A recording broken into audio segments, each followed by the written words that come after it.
চাকরি প্রার্থীদের জন্য সুখবর। রেল মন্ত্রকের আওতায় রেলওয়ে রিক্রুটমেন্ট বোর্ডের তরফ থেকে এবার ৬৫০০-এরও বেশি শূন্য পদে নিয়োগের বিজ্ঞপ্তি জারি করা হয়েছে। রেলওয়ে নিয়োগ বোর্ডের তরফ থেকে যে বিজ্ঞপ্তি জারি করা হয়েছে সেখানে টেকনিশিয়ান গ্রেড 1 সিগন্যাল এবং টেকনিশিয়ান গ্রেড 3 পদে নিয়োগের কথা উল্লেখ করা হয়েছে। এই পদে আবেদন করার জন্য প্রার্থীদের যে কোনো স্বীকৃত প্রতিষ্ঠান থেকে বিএসসি এবং ইঞ্জিনিয়ারিং ডিগ্রি দরকার। তবে টেকনিশিয়ান গ্রেড 3 পদে আবেদন করার জন্য প্রার্থীদের মাধ্যমিক পাশ করতে হবে, অর্থাৎ মেট্রিক পাশ হলেই আবেদন করা যাবে। টেকনিশিয়ান গ্রেড 1 সিগন্যাল পদে আবেদন করার জন্য 18 থেকে 36 বছর হতে হবে বয়স এবং টেকনিশিয়ান গ্রেড 3 পদে আবেদন করার জন্য বয়স হতে হবে 18 থেকে 30 বছরের মধ্যে।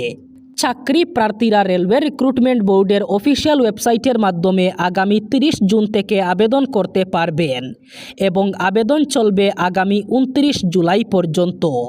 শুভ সকাল বন্ধুরা, আজ 10 জুন বুধবার। আজকের সকালের গুরুত্বপূর্ণ খবরগুলি হলো: 3 তালাক হওয়া মুসলিম মহিলারা এবার লাভ করবেন সরকারি পাকা ঘর। ঘর নির্মাণের জন্য তালাক হওয়া মুসলিম মহিলাদের দেওয়া হবে 1,30,000 টাকা। এবার বিজেপি সরকারের মহিলাদের নিয়ে বড় সিদ্ধান্ত। স্বামী যদি মহিলাদের 3 তালাক দিয়ে ছেড়ে দেয় তাহলে তাদের পাশে দাঁড়াবে সরকার। তাদের সরকারি পাকা ঘর দেওয়া হবে। ঘর বানানোর জন্য দেওয়া হবে নগদ 1,30,000 টাকা। এই সিদ্ধান্ত নিয়েছে উত্তরপ্রদেশের যোগী আদিত্যনাথ সরকার। মুসলমান মহিলাদের স্বামী যদি ছেড়ে যায় তাহলে সরকার করবে তাদের ব্যবস্থা। গম্ভীর সামাজিক ব্যাধির বলি হওয়া মুসলিম মহিলাদের আশ্রয় দেবে সরকার। প্রধানমন্ত্রী আবাস যোজনার অধীনে তাদের গৃহ নির্মাণের জন্য 1,30,000 টাকা দেওয়া হবে। আগামী 3 দিন রাজ্যে হবে মুষলধারে বৃষ্টিপাত এবং বজ্রপাত। বৃষ্টিপাত এবং বজ্রপাত চালাবে তাণ্ডব। ইতিমধ্যে আবহাওয়া বিজ্ঞান কেন্দ্র সতর্কতা জারি করেছে। আগামী 3 দিনের জন্য অসম এবং উত্তর পূর্বাঞ্চলে হবে মুষলধারে বৃষ্টিপাত ও বজ্রপাত। ইতিমধ্যে অরেঞ্জ অ্যালার্ট জারি করা হয়েছে অসমের প্রায় সবকটি জেলায়। ত্রিপুরা, মেঘালয় ইত্যাদি এলাকায় হবে বৃষ্টিপাত এবং বজ্রপাত। বরাক উপত্যকার 3 জেলা শ্রীভূমি, হাইলাকান্দি এবং কাছাড়েও হবে বৃষ্টিপাত। দেশের উজ্জ্বলা যোজনার গ্রাহকদের জন্য খারাপ খবর। বিশ্বজুড়ে বাড়তে থাকা জ্বালানির দামের কারণে বড় সিদ্ধান্ত কেন্দ্রের। উজ্জ্বলা যোজনার গ্রাহকরা বছরে 9টি সিলিন্ডারে পেতেন 300 টাকা করে ভর্তুকি। বছরে প্রথম যে 9টি 14 কেজির সিলিন্ডার তারা পেতেন তাতে 300 টাকা ভর্তুকি দিত সরকার। তবে এবার আর 9টি সিলিন্ডারে 300 টাকা ভর্তুকি পাওয়া যাবে না। এই ভর্তুকিযুক্ত সিলিন্ডার তারা বছরে 9টা থেকে কমিয়ে 4টা করা হয়েছে। বছরে প্রথম যে 4টি সিলিন্ডার তারা কিনবেন তার জন্য 300 টাকা করে সরকারি ভর্তুকি পাবেন, কিন্তু তারপর গ্যাস সিলিন্ডার নিতে গেলে আর কোনো ভর্তুকি পাবেন না। আবারও সোশ্যাল মিডিয়ায় ভুয়ো ছবি ভাইরাল করে অসমে অশান্তি ছড়ানোর চেষ্টা।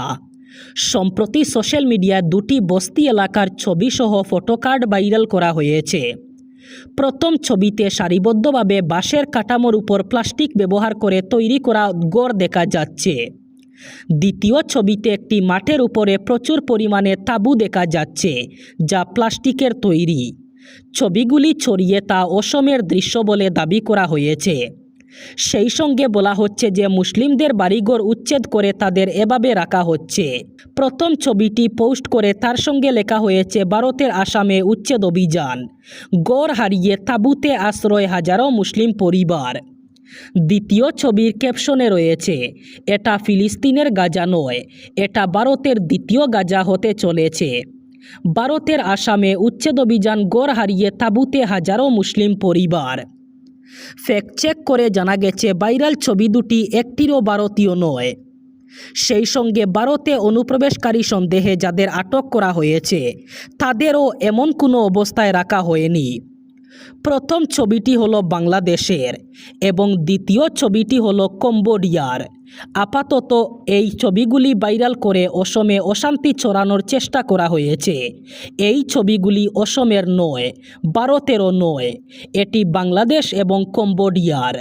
অসম সরকারের তফসিলি জাতি এবং অনগ্রসর শ্রেণী কল্যাণ অধিকর্তার কার্যালয় থেকে 2026-27 শিক্ষাবর্ষে স্কলারশিপের জন্য বিজ্ঞপ্তি জারি করা হয়েছে। রাজ্যের তফসিলি জাতি অর্থাৎ এসসি এবং অন্যান্য অনগ্রসর শ্রেণী অথবা ওবিসিভুক্ত ছাত্রছাত্রীদের কাছ থেকে জাতীয় স্কলারশিপ পোর্টাল অথবা ন্যাশনাল স্কলারশিপ পোর্টালের মাধ্যমে নতুন এবং নবীকরণ আবেদন আহ্বান করা হয়েছে।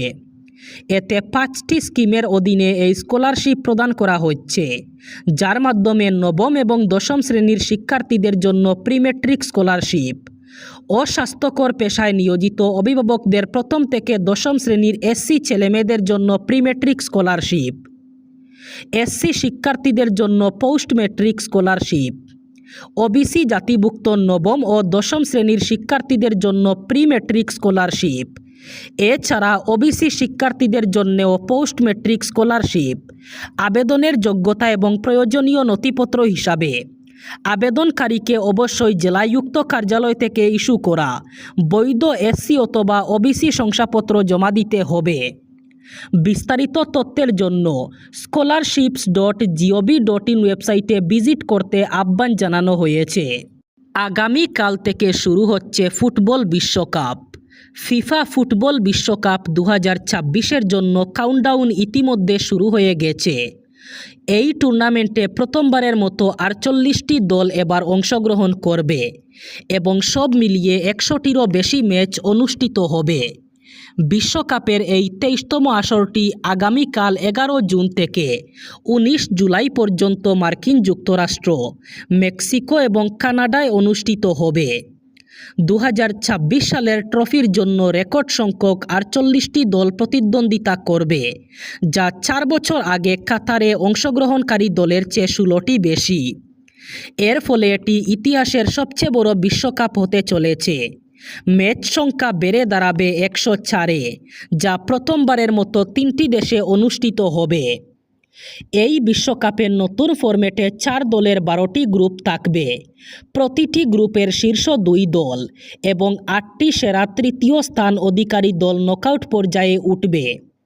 সেরা তৃতীয় স্থান নির্ধারণে পয়েন্ট, গোল পার্থক্য এবং মোট গোল, এই 3টি মানদণ্ড প্রধান হিসেবে বিবেচিত হবে। আগামী 1 সেপ্টেম্বর থেকে পশ্চিমবঙ্গে চালু হতে চলেছে কঠোর নিয়ম। শহরকে পরিষ্কার পরিচ্ছন্ন রাখতে এবার পশ্চিমবঙ্গে কঠোর নির্দেশ জারি বিজেপি সরকারের। এলাকা নোংরা করলেই এবার থেকে কড়া শাস্তি। রাস্তায় যেখানে সেখানে পানের পিক অথবা থুতু ফেললেই জরিমানা। ডেডলাইনও বেঁধে দেওয়া হয়েছে। আগামী 1 সেপ্টেম্বর থেকেই নেওয়া হবে জরিমানা। এই কথা জানিয়ে দিলেন পুর এবং নগরোন্নয়ন মন্ত্রী অগ্নিমিত্রা পাল। জরিমানার বিষয়ে আগেও কড়া দাওয়াইয়ার ঘোষণা করেছিলেন মন্ত্রী। উত্তরবঙ্গ থেকে সাংবাদিক বৈঠক করে আরও একবার কড়া বার্তা দিয়েছেন অগ্নিমিত্রা। রাস্তায় থুতু ফেললে সাধারণত জরিমানা দিতে হবে 500 টাকা।